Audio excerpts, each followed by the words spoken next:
If You Were Here Too isn't just an album, it's David Jame's honest journey through struggle, ambition, and resilience. Let's talk about it.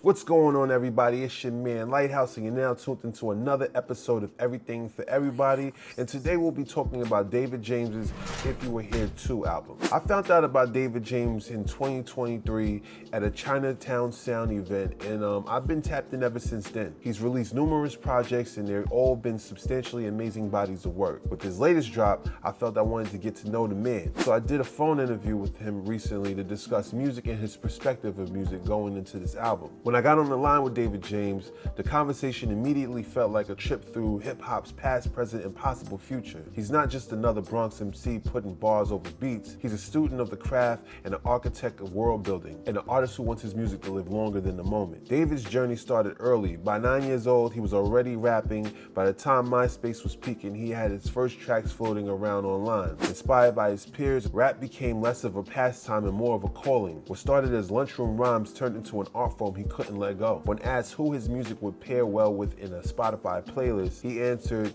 Hove, Jadakiss, 50, Ross, Jeezy, Mac Miller, Wiz Khalifa, Kendrick, and Cole. But rather than mirror them, he borrows philosophies. Like Kendrick and Cole, David approaches albums as an entire universe, balanced, concept-driven, and layered. He doesn't want to be a carbon copy of anybody. He wants to sound like himself while weaving meaning into every record. The writing process for him is organic. Sometimes life sparks the verse, sometimes the beat does. His latest album, If You Were Here Too, touches grief, ambition, resilience, and neighborhood life with equal weight. No two tracks are cut from the same cloth. Each exists to break monotony, to give fans more than one shade of David Jame.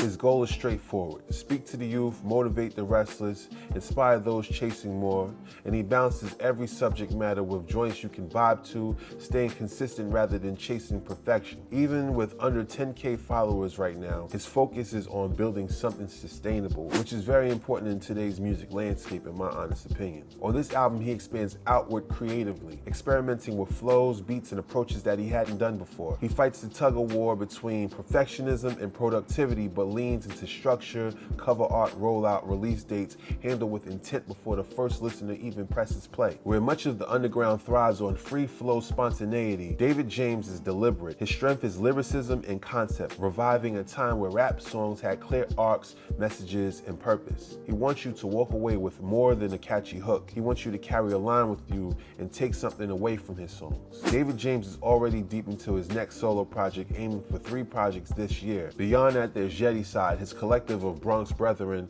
who he plans on releasing music with. Together, they're more than a crew. They're a family representing their corner of the South Bronx with grit and pride. If You Were Here Too has no shortage of standouts. Tracks like Belt to Ass, Dream Come True, Here for a Minute, and Can't Complain show his range, while Powdered Shrimp, featuring Uncle John, a longtime collaborator whose chemistry with David Jame feels effortless. It shows his creative process at its rawest. Even the title comes from an offhand lyrical spark, proof that inspiration sometimes thrives in unpolished moments. Our call was more than just a Q&A. It was a window into how David Jame sees himself in the lineage of hip-hop, part student, part innovator, and part community voice. With If You Were Here Too, he's proven he's not just here for the background. He's here to contribute, expand, and inspire.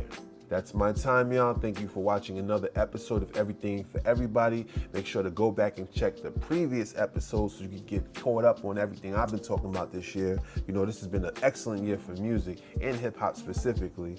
And let me know what you think. Remember to like, comment, subscribe, and hit that notification bell so you can stay updated on all the new releases and everything I got going on right here, all right? Until next time, peace, and we out.